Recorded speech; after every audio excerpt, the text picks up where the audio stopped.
I'm going to marry your sister. ATM is no longer needed. I could hear the mocking laughter over the phone. But I didn't let out a surprised sound. I thought if I played into their hands, it would weaken my position. And by now, I had not an iota of love left for my husband, Zach. Okay, brace yourself. I replied calmly, but inside, anger was boiling over.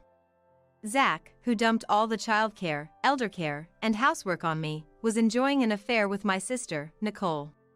And Nicole too, after borrowing all that money from me, she slept with my husband and even called me an ATM at the end. It was unforgivable. You're okay with us divorcing, right? When Zach pressed me, I simply nodded yes. On the other end of the phone, the two of them cheered. Enjoy it while you can. There's no way they won't get their comeuppance for belittling me like this. I bit my lip hard. My name is Maggie. I'm 60 years old, living with my husband Zach, who's 5 years my senior. Our son, Alan, is 30 this year, already independent and out of the house. I was working part-time at a grocery store until recently, but due to the recent surge in prices, I was forced into early retirement for cost-cutting. The manager, who was very kind since I worked there for many years, even gave me a severance package despite being part-time. It's a bit sad to retire before reaching the age of retirement, but working at the grocery store definitely helped me grow. So I'm very grateful to the manager who continued to employ me. One might think I'm set for a slow life in retirement, but actually, I'm having some domestic issues. Well, more with Zach than with the household. With our loveless and distant marriage, I'm very anxious about living together for many more years. Why did it come to this? Let me start from the beginning. I met Zach over 40 years ago. Back then, I was a student job hunting, talking to various industry veterans.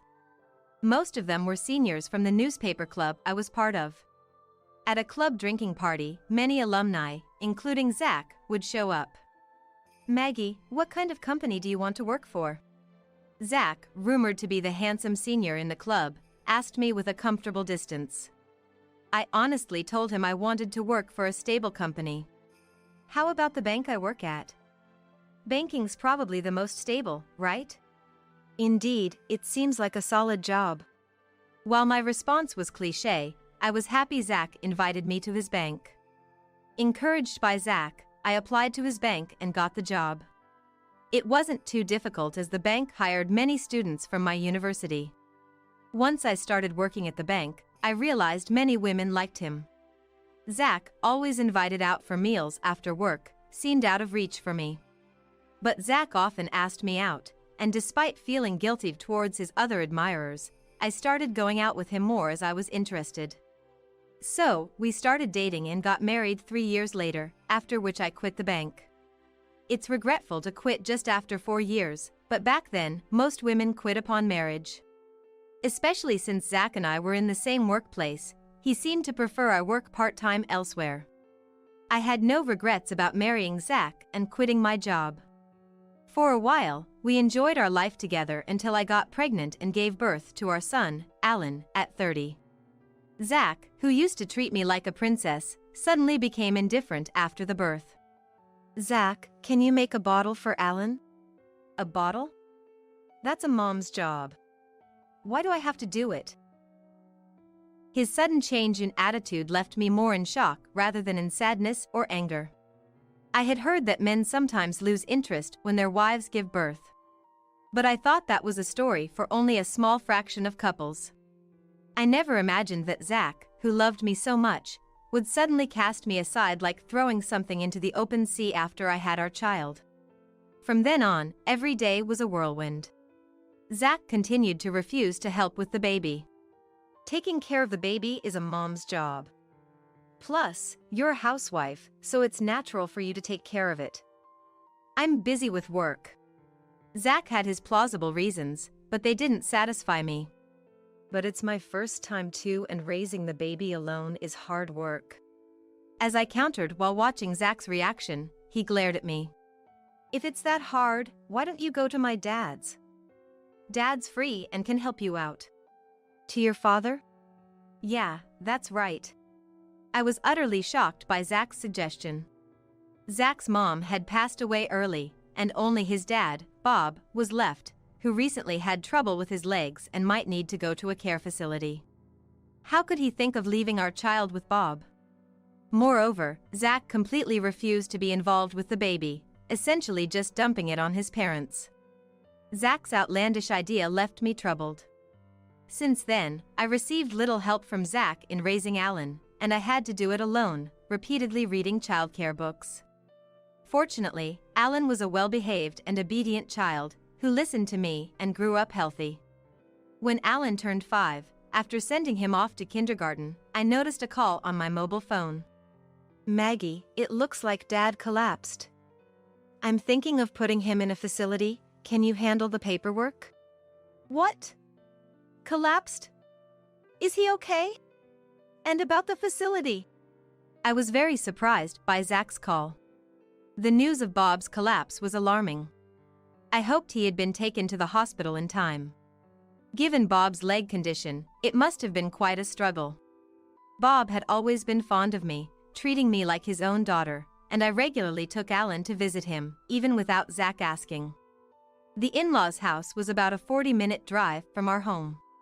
Every time we visited, "Thank you for coming all this way," Bob would say with a kind smile. Alan and I both loved Bob and, despite the distance, always wanted to visit him again and again. Hearing that Bob had collapsed, I was filled with anxiety, but Zach only mentioned putting him in a facility in a matter-of-fact tone, which irritated me. "Just handle it, I'm busy with work, okay?" "Wait a minute." Zach cut the call quickly after saying his piece. The idea of putting Bob in a facility was unthinkable to me. Unless it was Bob's own wish, it seemed like Zach was just deciding to put him in a facility on his own. After much thought, I decided to take care of Bob myself as soon as he recovered.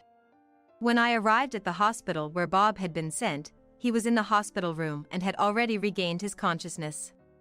Bob was over 70 but had struggled to continue the family's farming business despite his leg issues. Both Zach and I had asked Bob to rest, but he insisted on going to the field that day. "Maggie, sorry for troubling you." "No, please, just don't strain yourself anymore." "All right." It seemed Bob had learned his lesson this time and stopped going to the field after being discharged. Bob's field was no longer used for crops, leaving only an empty land. Though it could be revived with care, the land would probably be passed on to Zach, his only son, who I doubted would take up farming. I felt sorry for the neglected field but thought it was for the best if it meant Bob wouldn't strain himself further. After that, I started caring for Bob, visiting the in-laws' house about 3 times a week. I also began working part-time at the grocery store around that time, juggling work, childcare, caregiving, and household chores. For childcare, I switched Alan from kindergarten to daycare with extended hours, managing to make time. I worked 4 mornings a week till after lunch and then went to the in-laws' house. After caring for Bob, I would pick up Alan from daycare, go home, and make dinner. It was very challenging initially due to inexperience. Though it became slightly easier as I got used to it, I didn't realize how tired I was becoming. I had no time to talk to Zach and was overwhelmed just dealing with the tasks at hand. 10 years passed in this manner, and I turned 45, Zach 50. By then, Alan had become a teenager and often rebelled against me. But I saw this as a sign of his growing independence and, while feeling a bit lonely, I was happy about his growth. However, Alan never showed any defiance towards Zach. In fact, he hardly ever spoke to him. Zach had abandoned any childcare responsibilities from Alan's birth, leaving everything to me, so it seemed Alan didn't really think of Zach as his dad. It was around this time that our loveless and distant family relationship reached a critical point. The catalyst was a call from my sister, Nicole. "Hi, Maggie. I just got back from a trip to Hawaii with friends and I've got some souvenirs for you. Can I drop by your place?" Nicole, my elder sister by 3 years, has always been reckless with money and had a fiery temperament, making us quite incompatible. She always wore flashy makeup and was more beautiful than me. I was suspicious of her intention to give me souvenirs but couldn't refuse her kind gesture and agreed. When Nicole came over the weekend, she handed me the souvenirs, which I realized were not from Hawaii and were clearly common sweets available locally. I chose to stay silent, thinking that pointing this out would only upset her. "Hey, Maggie. I'm short on cash this month. Can you lend me some money?"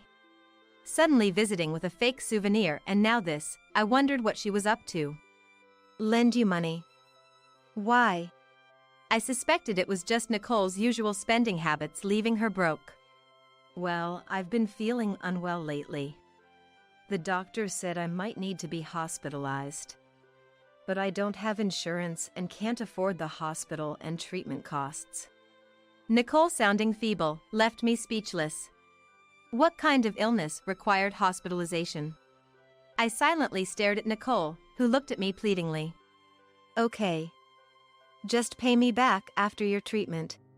"Thanks. Sisters are the best." Nicole's face lit up as she shook my hand. Despite our differences, she was my sister and I wanted her to get well soon if she was ill. "By the way, when is Zach getting back?" Once Nicole knew I'd lend her the money, she casually asked this. "Zach just went to the grocery store." "Oh, I see. I'll just say hi then and leave." Right then, the front door opened and Zach returned. "Hey, Zach." "Oh, Nicole. You're here." "Yes, just had something to discuss with Maggie. But I'm done now and will be leaving." As Nicole stood up and passed by Zach, she seemed to whisper something in his ear. After Nicole left, "What did Nicole say to you earlier?"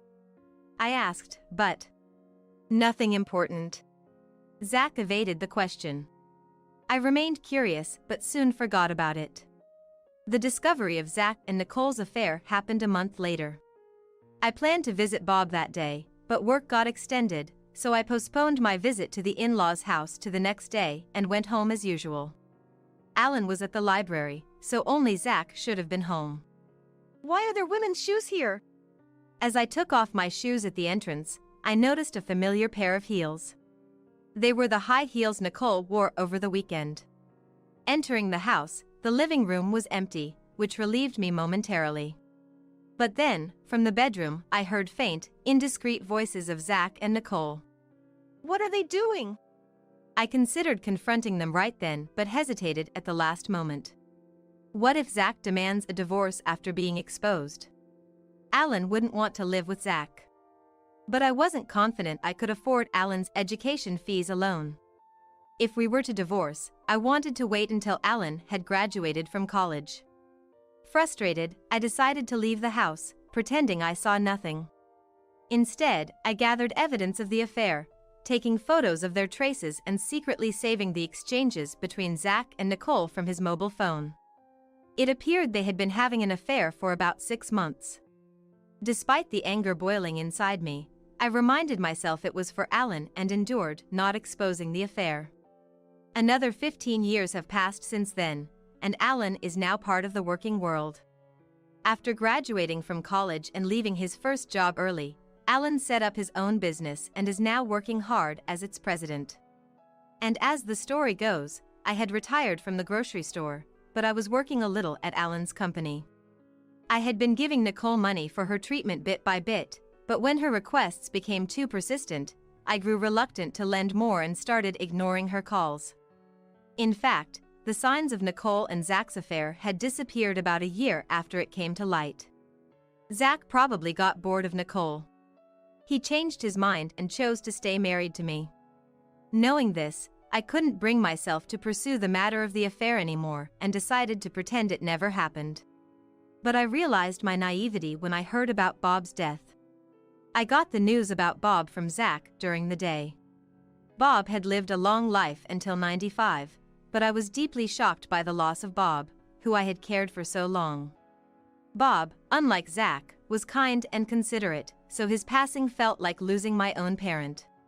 Yet even then, Zach said, "Dad seems to have accumulated a lot of wealth, so that's exciting." Laughing. I was so angry that I thought of giving Zach a piece of my mind, but then I heard a woman's laughter from nearby. Oops, did she realize we're together? I was chilled to the bone at the sound of Nicole's voice. Had Nicole and Zach's relationship not ended after all?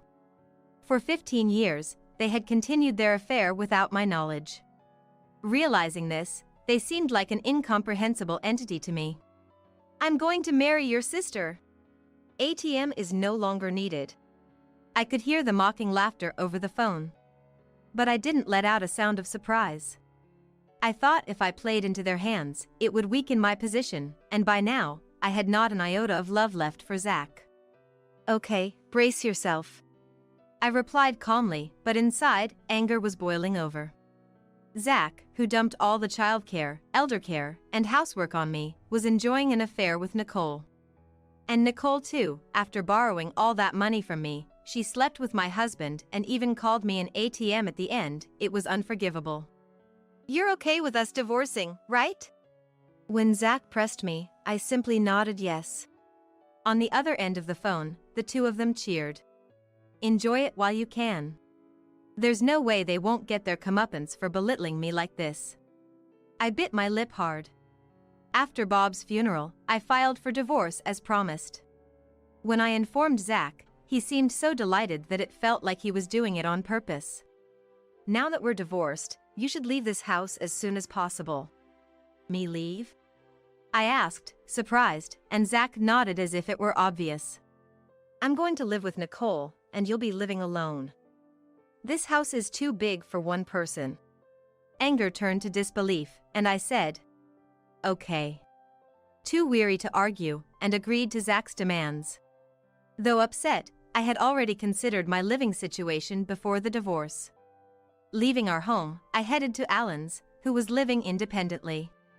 I had contacted Alan beforehand, and he welcomed his mom, who had just left Zach, with open arms. He's truly a kind son. I resolved to work even harder at Alan's company. A few days later, a man claiming to be a lawyer contacted me. When I went to the specified location, Zach, Nicole, and the lawyer were seated. I am in possession of a will left by Zach's dad, the lawyer said, and took out the will signed by Bob from his bag. I was surprised as I didn't know Bob had left a will. As Zach's only child, he was the legal heir to Bob's assets. Being no longer Zach's wife, I had no claim to any inheritance. Why was I called then? As I wondered, the lawyer read the will. Its contents were astounding. Bob had left half of his assets to me. That meant the field Bob owned was now part of my estate. While Zach would inherit the other half due to his legal share, he had surely not expected me to inherit anything. Why does Maggie get half of the inheritance?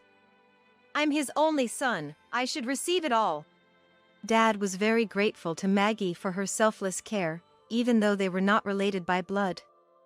He meant it as a thank you. Bob. I was deeply moved by Bob's thoughtfulness. What the heck is this?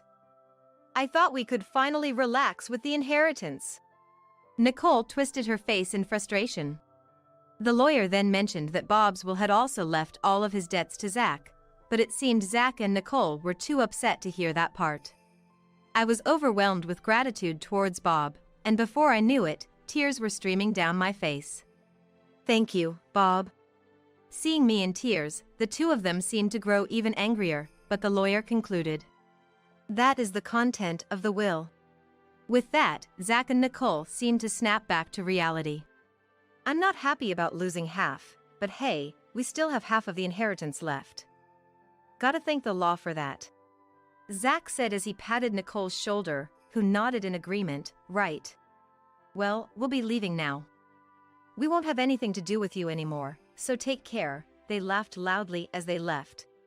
I returned to Alan's house, savoring Bob's last act of kindness. After receiving the inheritance from Bob, I continued working at Alan's place without incident, and before I knew it, 2 months had passed. That's when Zach called me, on a Sunday. Alan and I were both off work, relaxing at home, but my mobile phone started ringing insistently. Zach!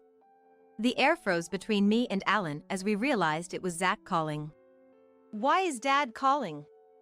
He abandoned you, and now what does he want? You don't have to answer. Alan said so, but the phone kept ringing persistently. Irritated, I decided to answer to silence Zach. What is it, calling me repeatedly? You said we wouldn't have anything to do with each other ever again.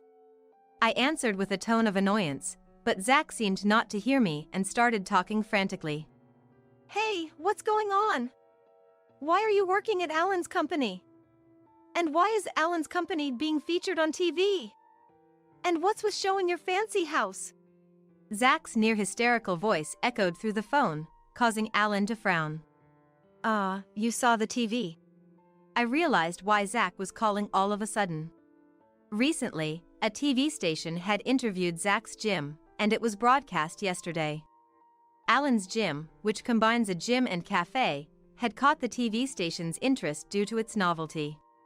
Since opening, the gym had rapidly increased its membership, and Alan appeared on TV as a successful young entrepreneur, even showcasing our home as Zach mentioned. The house we live in now, Alan's home, is quite luxurious, far surpassing the neighboring houses in size. So Zach saw Alan's house and was shocked enough to call. What do you mean you guys are living in such a big house? Over here, Nicole used up all of Dad's inheritance, and I even got left with his debts. Damn it, I didn't hear about that from the lawyer back then. Zach yelled angrily over the phone. But back then, the lawyer did mention that Bob had left all his debts to Zach. It wasn't my fault that Zach had not listened, and it was none of my business. It's none of my business, Zach. The lawyer clearly mentioned it, and it's your responsibility for not paying attention. Besides, you knew about Nicole's spending habits even before marrying her, right? I gave her money for treatment and haven't been repaid yet. This just proves to me that you and Nicole are the worst kind of people, quick to betray someone you should trust. In response to my correct argument, Zach remained silent, unable to say anything. Besides, isn't it all your fault for cheating on me in the first place? I just don't understand why I have to be blamed. I let out my pent-up frustrations, feeling somewhat relieved. Realizing he couldn't blame me, Zach suddenly changed his tone to a pleading one. Please, Maggie. I'm begging you, lend me some money. I was supposed to get a retirement fund this year, but I got fired, and all I'm left with are Dad's debts. Nicole left after we argued about money. How am I supposed to live now? You're my only hope. I admit I was wrong about everything. I apologize. Just give me a little bit of Dad's inheritance. You're living a good life with Alan, right? Think of it as helping someone out, okay? His nerve to beg his ex-wife for money after cheating and leaving her was beyond comprehension. Alan, who had been listening to the conversation, looked at me, seemingly wanting to say something. I handed my mobile phone to Alan. Alan turned on the speaker and firmly said to Zach, Dad, you betrayed Mom and married Nicole, right? And I heard you never took care of me since I was born. I don't have any memories of playing with you after I became aware. It was always just Mom and me. On Parents' Day and Sports Day, it was always just Mom who came. That's why I'm helping Mom with my company and living with her. Why should I, who you never did anything for, lend you money? My only parent is Mom. I won't give you a single dollar. Alan's strong, businesslike tone choked me up. I could sense Zach gasping on the other end of the phone. Alan, how could you say that to your dad?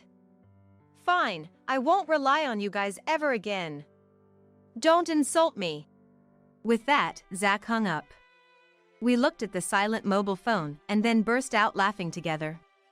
Zach begged us for money, and now he says he won't have anything to do with us. What an idiot. Yeah. Dad has always been like that, getting angry without thinking ahead. As we discussed Zach's foolishness, the phone rang again. It was Zach. He probably wanted to ask for money, despite saying he wouldn't contact us again. Fed up, I blocked Zach's contact. That's it. Now that fool can't bother us anymore. Yeah. Thanks, Mom. His gratitude for being raised seemed implicit. I should be the one thanking you. You've given me such a great life. No matter how old you get, you're still my precious son. We reaffirmed our bond as mother and son, grateful for each other's presence in our spacious home. A few days later, my sister Nicole called me. Her request was almost identical to what Zach had said. I couldn't fathom lending more money to Nicole, who hadn't even repaid what she owed me. In fact, I hadn't yet demanded compensation for her affair with Zach, so I successfully sued both of them for damages through a lawyer. They ended up getting divorced after being married. Their marriage only lasted for 2 months. Zach was even worse off than Nicole. The negative inheritance he received from Dad was too substantial. Bob had borrowed a lot of money for farming, managing it all by himself. I hadn't known about it. While caring for Bob, he often complained about Zach. Bob was able to forgive Zach for not taking over the farming business, but the fact that he didn't take care of Alan and not visit his own father was unforgivable. He was also furious with the way Zach treated me, and I always tried to soothe him, saying it was okay. If kind Bob was that angry, Zach must have been quite a negligent son. All of Zach's expected retirement funds were gone due to his dismissal for misconduct. Rumor has it he even tried to embezzle money from his bank to pay off his debts. Had he just worked quietly until the end, he would have received his retirement money. His greed was his downfall. Now, while receiving a pension, he seems to be working 3 part-time jobs to pay off his debts. Starting a new job at 65 and being taught by younger people as a newcomer must be shattering his pride. Although he has worked as a bank employee for many years, his part-time job as a new employee involves a lot of odd jobs. A hard adjustment for someone who never did housework, childcare, or elder care. He'll likely give up soon enough. For Zach, who neglected his son and cheated with Nicole for years, it's a fitting punishment. I hope he manages until the end. As for me, I'm still working energetically at Alan's workplace.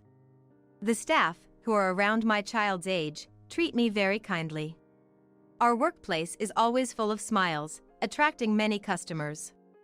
Alan recently got engaged to a girl a year younger than him and introduced her to me. She's a wonderful, sensible young lady. Well respected at work. I was planning to move out when they married, but she insisted we live together. I'm grateful for her kindness and looking forward to our future together.